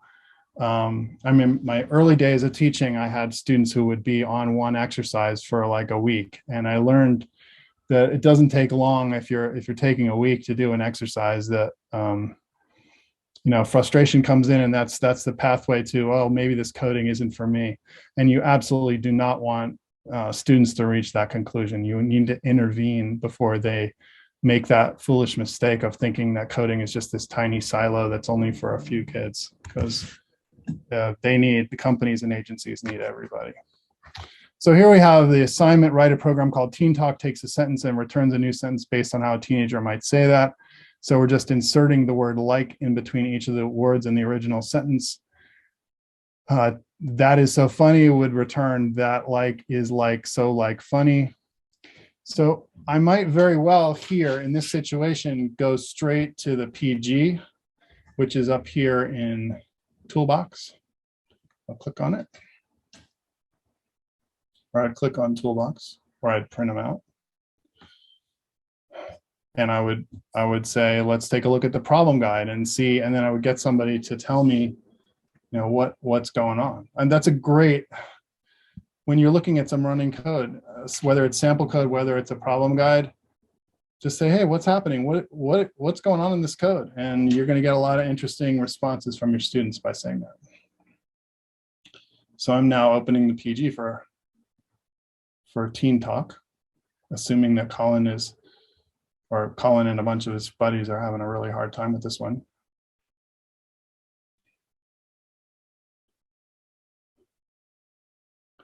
And we're going to skip down here.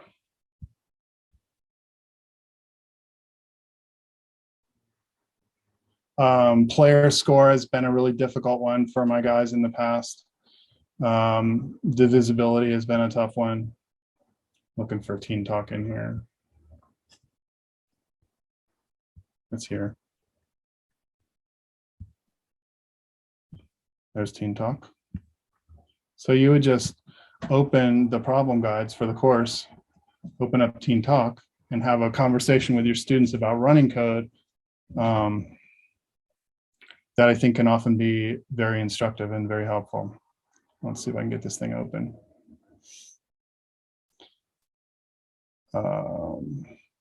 Fixing grammar, my students have had issues with. So, you know, I'll give you another thing. If you find that you're in this in a sort of repeating way, that's not the end of the world. If you say, you know, wow, on Thursday, when I have my class, my AP Java class last period, my guys typically need a fair amount of help to get through. Go ahead and help them. You know, let's stay at a place where we're feeling positive and moving forward here. And so here is a revisitation of the problem.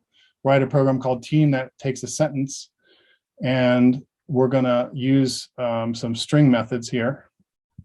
And then the solution is going to come up here in a second, any second. I'm going to hit wait. This very well could be my network, Lori. Oh, that's okay. It's getting angry with us. Too much zooming with CodeHS at the same time. There we go.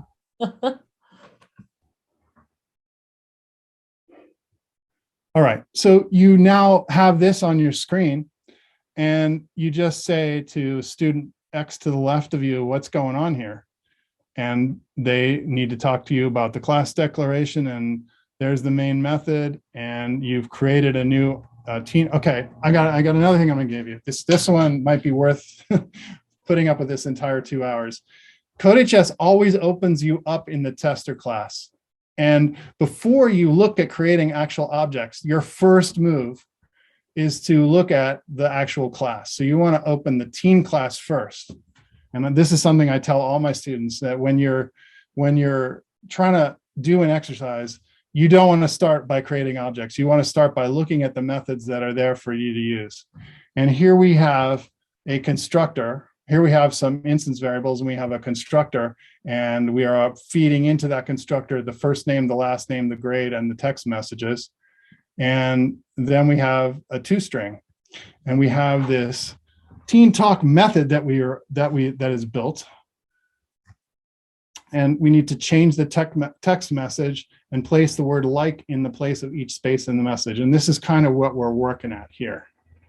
And we say, oh, if we come to a space, which is using substring method I plus 1, so just as we move through the entire string and we come to a space using this if statement, then we add result equals like.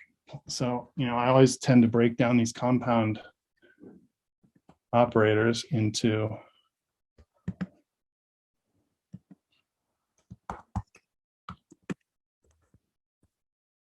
I do that, and I do this for otherwise you just move on. If there is no space, you just keep going. Equals result. So there's plenty here to chew on. There's plenty for your students to talk about just looking at this problem guide here. And don't hesitate to use these.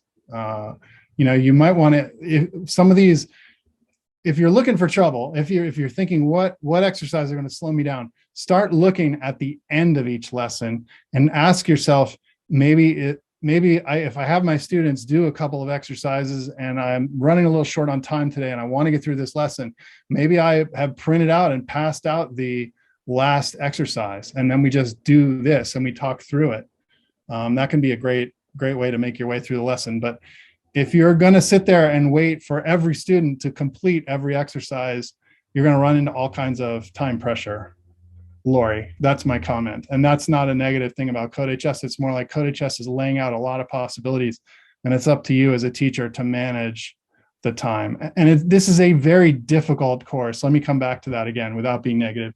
The AP Java course that the College Board created is a very difficult course, and you're helping them go up this hill. You're keeping them interested in coding because there's tons of opportunities for them out there in the future.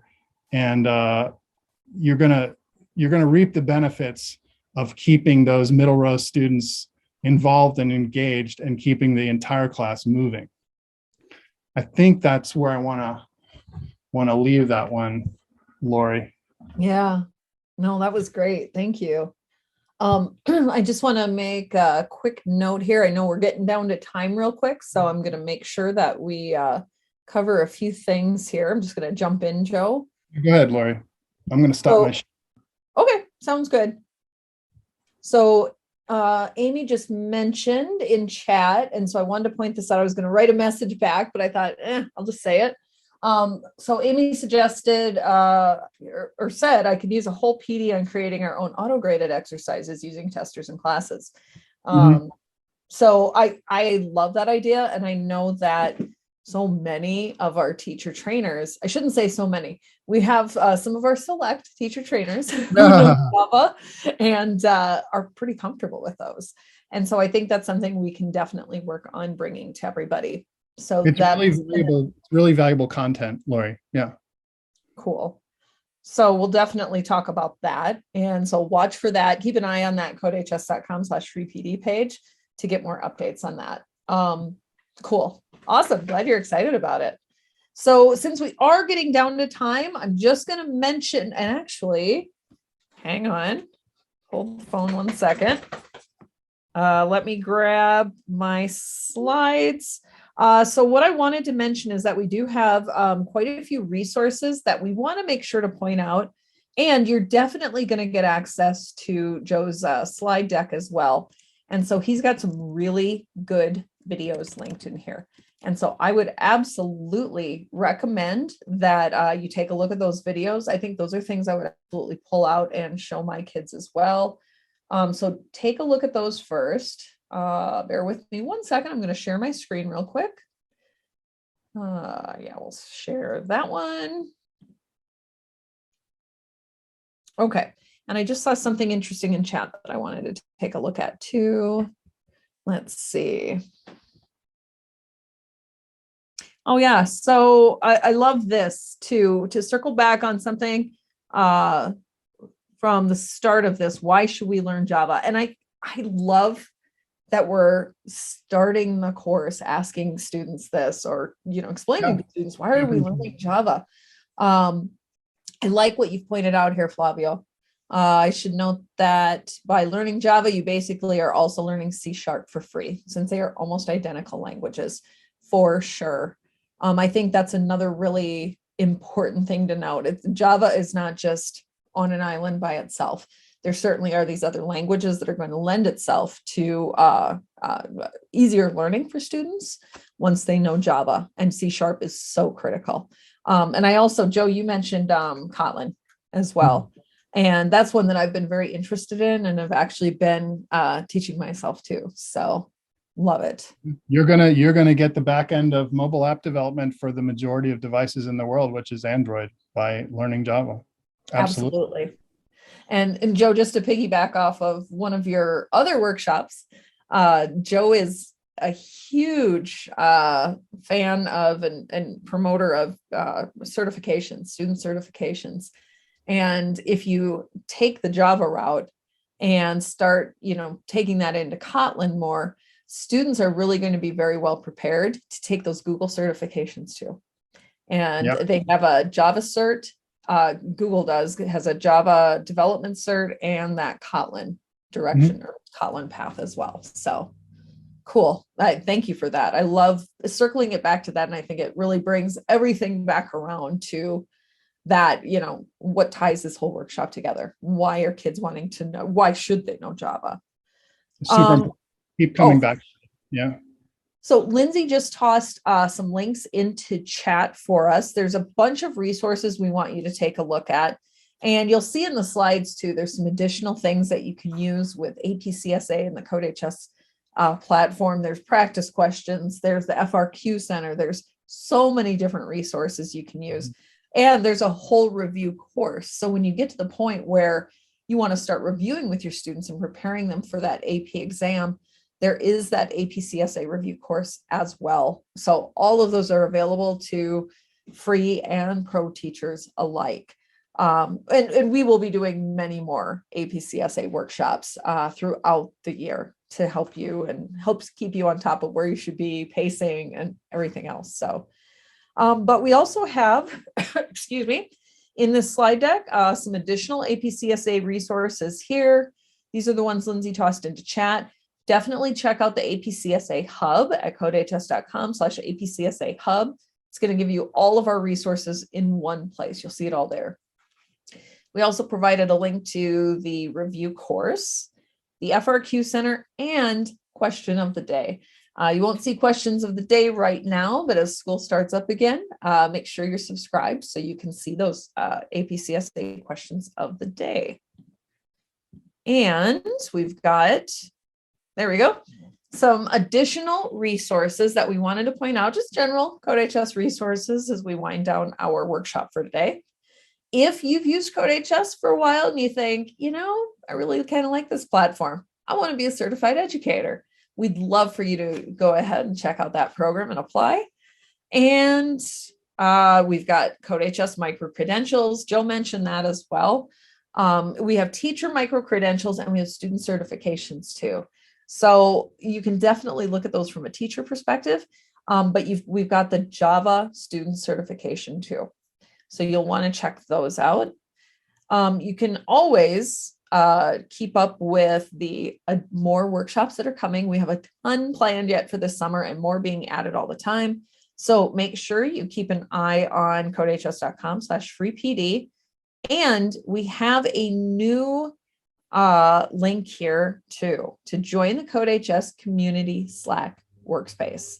If you would like to stay connected with other CodeHS AP-CSA teachers, with the team in general, we definitely invite you to join our community Slack workspace. And we will share that link out with you. If you'd like to join it now, you sure can. If you need to set up a Slack account, you can always wait and do that later. I'll make sure you have that link in the follow-up email too.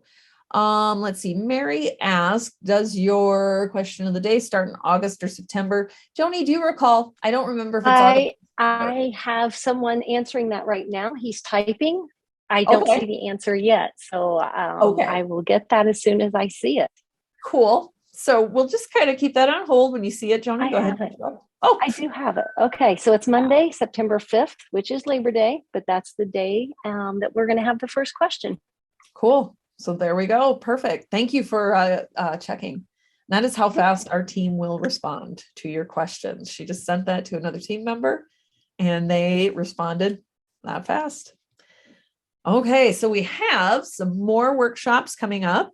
We have one tomorrow. So if we've got some Python teachers out there, I definitely invite you to come on back for teaching Intro to Python for experienced teachers. And that's a little bit misleading. If you're not that experienced, it's okay. You can still come on in.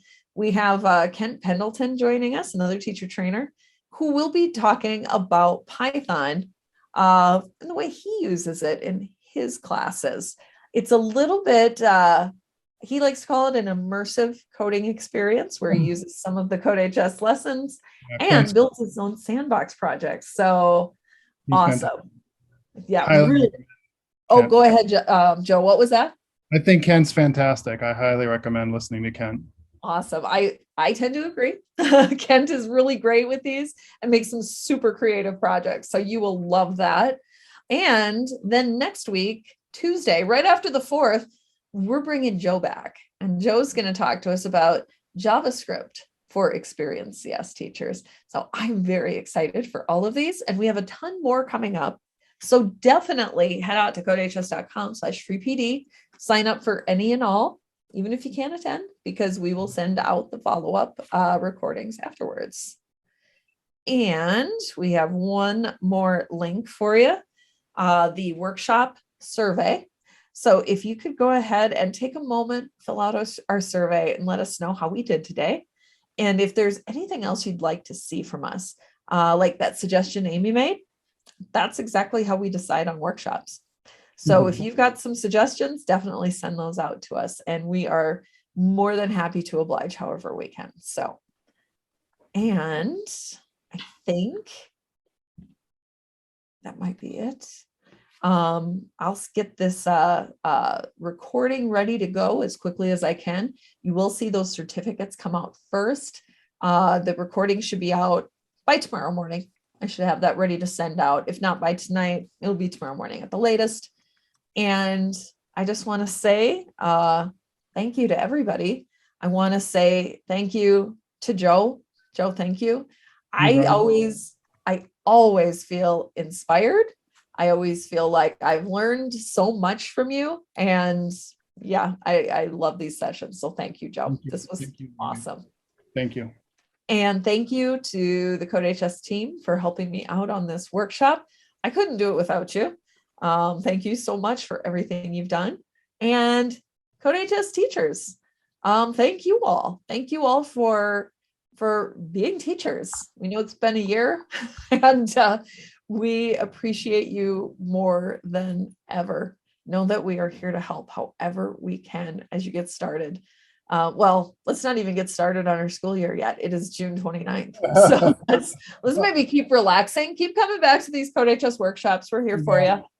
Yep. But definitely kick back and relax a bit. So thank you, everybody. And we're going to go ahead and wrap up for today. And let me finish by saying, I hope that we get to see you at the very next CodeHS workshop. Have a wonderful day, and we will see you all very soon.